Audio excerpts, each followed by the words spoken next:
मोदी काका है तब से महंगाई चल रही है। हाँ, 400 में 500 में सिलेंडर ले दे रहे, 1000-1200 में सिलेंडर भरा रहे हैं। ना तो एसी में बैठने वाले क्या जाने गरीब का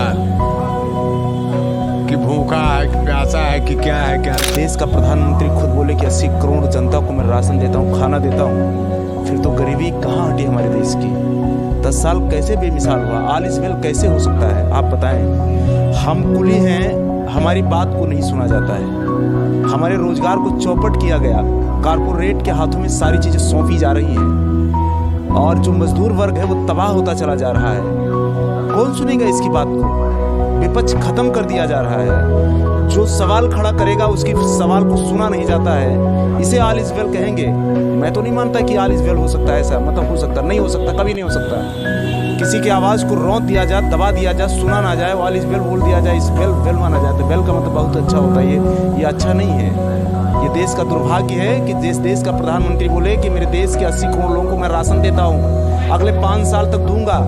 मतलब अभी तो आप गरीब हैं लेकिन मेरी सरकार आएगी तो मैं आपको और गरीब बनाऊंगा। ये ऐलान करता हमारे देश का प्रधानमंत्री। ऐसा प्रधानमंत्री नहीं चाहिए।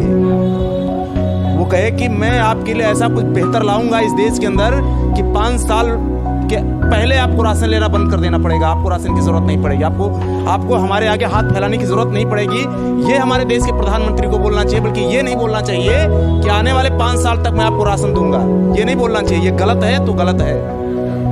भाई साहब, मेरे घरों में बच्चे हैं, माँ है, बीबी है, बाप है, सबके लिए दवाई, पढ़ाई, सारी चीजें की जरूरत पड़ती है।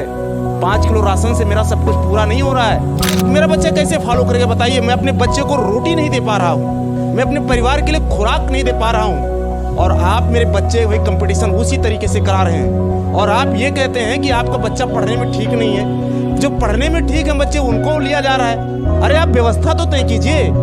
हमारे जो ओबीसी एसटी एससी के जो लोग थे बड़ी मात्रा में, मैं आपको बता दूं, इस चैनल के माध्यम से मैं सरकार को बताना चाहता हूं, आज देश के अंदर जो कॉर्पोरेट को लेके आए हैं, आप देखिए इस रेल के अंदर, रेल की बहुत सारी वैकेंसियों को, चतुर्थ श्रेणी कर्मचारियों को खत्म कर दिया गया, ग्रेड खत्म कर दिया गया, बहुत सारे पद खत्म कर दिए गए। हमारे एसटी एससी ओबीसी के तमाम सारे लोग जो बहुत अच्छे पैसे वाले नहीं थे, उनके बच्चे कम पैसे में प्राइमरी स्कूल में पढ़ करके, सरकारी स्कूल में पढ़ करके जाकर के कंपटीशन में बैठते थे।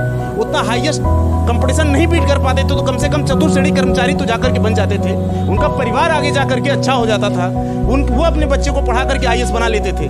लेकिन आपने ये इस व्यवस्था को चौपट कर दिया, खत्म कर दिया, सत्यानाश कर दिया, देश का सब कुछ बर्बाद कर दिया। और आज आप एक चपरासी, एक रिक्शे वाले के बच्चे, एक मुंजी के बच्चे को, एक कुली के बच्चे को और एक आईएएस के बच्चे को, सबके बच्चों को एक साथ कंपटीशन में बैठा दे रहे हैं। कहां से मेरा बच्चा पास होगा?